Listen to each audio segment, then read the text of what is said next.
Welcome back. It's almost time for the weekend, and if you're looking for something fun to do, there are a lot of options all across our state. Once again, joining us in the studio with CT Visit, Anthony. Anthony, good morning. Hey, Erica. Great to see you. Likewise. Yes. Likewise. Happy New Year. And you as well. Thank you. We've got a lot on tap this weekend. Plenty on tap this weekend. Very exciting stuff. First off, it's at the Good Speed in East Haddam. We have one of their best seminars of the year, which for actually some of the folks who are, whether you're a theater nerd, traditional, or even somebody who's more general population interested in theater, it gives you a behind the scenes peek. So it's an all weekend long seminar.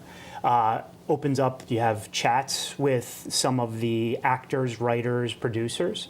They do table reads, and in fact, 3 upcoming musicals. New musicals is actually the theme of the whole event. Oh, cool. Yeah, you get a chance to see and take a peek and hear what these are about. In fact, actually some Tony Award-winning shows that have been produced and performed first here in Connecticut and have gone on to Broadway are read. So in fact, one of the shows this year is called Letters to the President, and it's inspired by real life letters to American presidents going all the way back to George Washington. Cool. So really, really interesting opportunity and behind the scenes peek. Yeah, especially if you're just a musical fan in general. Absolutely. Yeah. And you don't have to be a musical fan. I mean, I think that's the big thing. It's really interesting. Yeah. I think that's the... you get a lot of information that you don't normally have access to. Absolutely. I think that's the key thing here is interesting, unique, different. I think it's a hidden gem in a state that's full of hidden gems. Absolutely. Yeah. All right, we've got another cool event that I've taken my kids to. Love this one. It's the open cockpit at the New England Air Museum. Yeah, New England Air Museum is one of, actually, no, excuse me, it is the biggest air museum in New England, one of the biggest in the country.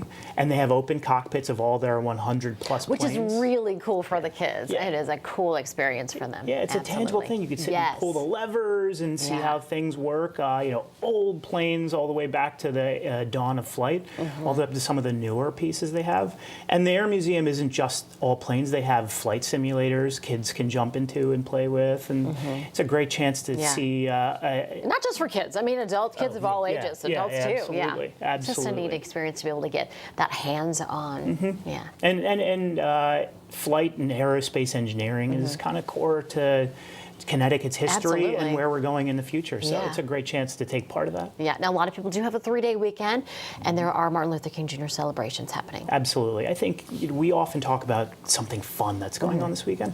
I think this is both fun and inspiring. So West Hartford is having their annual event. It is being headlined by a few keynote speakers. Mayor Cantor, Senator Blumenthal, and one of the heads of our local arts organization. So we are, yes, honoring the legacy and values of Dr. King, but more importantly, we're talking about what we're doing today and where we're going into the future to honor his legacy and those values of inclusion and equity. So also there are going to be some live performances, both musical, poetry readings, and art exhibits showcasing some of these things. So, great. So important. It's great. And that's happening on Monday. That is happening on Monday in West Hartford at City Hall. All right, great. Anthony, thanks so much. Thank you so much. Good stuff, as always.